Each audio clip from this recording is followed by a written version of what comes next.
Hi everyone and welcome to this my video on finding the least squares line to model, and again I can't remember, the title is just nuts. Come on Cambridge, I mean I'm deeply grateful that you're allowing me to use your stuff, but could we get shorter titles? They're not going to fit on my slides for much longer. My name's Darren, welcome, thank you very much for joining me. Hopefully this video is going to be useful for the general maths course. Now actually, believe it or not, it's going to be useful for both the Unit 1 and 2 and the Unit 3 and 3 and 4 course. If you're not in Australia, don't worry about it. This is pretty much universal maths. Now behind me are my learning objectives. Understand what is meant to be by the term least squares regression line. Understand what a residual is. Know what the equation of a least squares regression line is, and know how to find the least squares regression line using a CAS. Easy, right? Now, I say it's easy, but it's actually building on a lot of the work we've done previously. So in the previous videos, we came up with some screenshots that look very similar to this.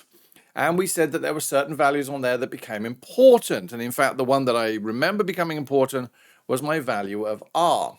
Why was that important? Well, that's the Pearsons correlation coefficient, which tells us how useful our prediction is going to be, how close the dots are to a straight line, which we're going to talk about now. Now, there's a lot of other things on here that become useful, but we'll come back to that in just a moment. So first things first, what is a least squares regression line? Now, if we go back to an example we had before, we got some data. We got some income in thousands and some CO2 in tons.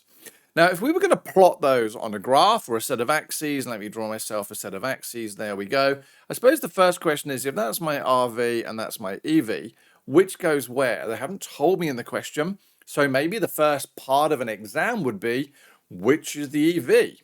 Well, for me, the thing I tend to do is I go, well, okay, let's take a guess. Let's have income there and let's have carbon dioxide there. Now, we always look at increasing the EV. So as I'm increasing my EV, I'm going, as the carbon dioxide increases, will my income increase?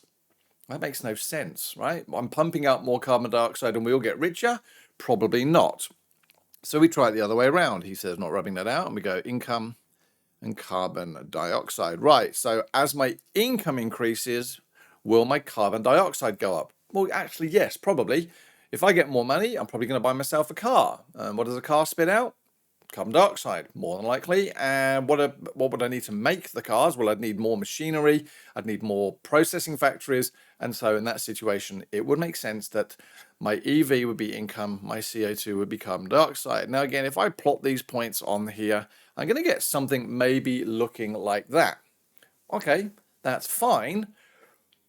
But there are seemingly values of income that I'm missing. So if I look at this value here of income and go up, oh, it turns out that there isn't a CO2 that matches that income. There doesn't seem to be any dot on that line, any blue dot on that line. So, okay, well, wouldn't it be great if we could then get a, I don't know, calculator or some way to be able to draw a magical line on here? And he says drawing it in as a line, whereby I could predict or guess what my CO2 would be for any particular income. And that's what the least squares regression line does. It takes all of these dots, does some funky magic, and turns it into a straight line. Now, we like straight lines. Why? Because since year 9, you've been learning how to find the equation of straight lines. It's, y equals mx plus c. I'm going to write that down because we like it. Y equals mx plus c. We've been doing this for ages, and we know what m is gradient and c is intercept. But when you use your CAS calculator, it seems that we have an option of that. Regression equation is a plus bx. Okay, and below we got some values of a and we got some values of b. We know that we got r from previous to Pearson's correlation. That tells me how close these magical dots are to this straight line that your calculator is going to create for you.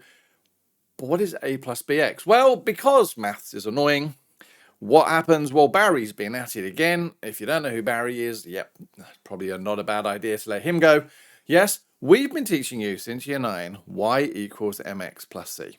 Well, for some reason in general maths, we're now going to change that around and we're now going to have y equals a plus bx.